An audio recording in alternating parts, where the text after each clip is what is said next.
రాష్ట్ర వ్యాప్తంగా భవిష్యత్తులో ఈ జీవోను గనక వెనక్కి తీసుకోకపోతే, నేను జగన్మోహన్ రెడ్డి గారు ఇచ్చినటువంటి ప్రభుత్వ మెడికల్ కాలేజీని కంటిన్యూ చేయకపోతే నేను కూటమి ప్రభుత్వానికి హెచ్చరిక జారీ చేస్తున్నా.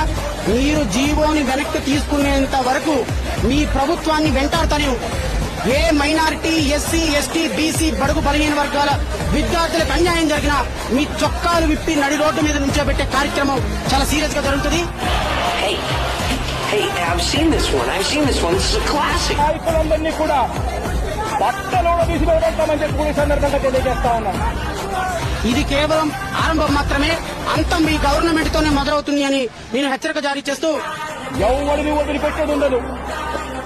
ఇన్ని చేసినా కూడా పొరపాటును మీరు బలి తెగిస్తే మాత్రం ఒకటి చెప్తా ఉన్నా, ఎవరైనా టెండర్లలో పార్టిసిపేట్ చేయండి, ఎవరైనా రాండి అని ప్రతి ఒక్కరికి వార్నింగ్ ఇస్తాం. రేపు పొద్దున మేము వచ్చిన తర్వాత రద్దు చేస్తాం, మళ్ళీ వెనక్కి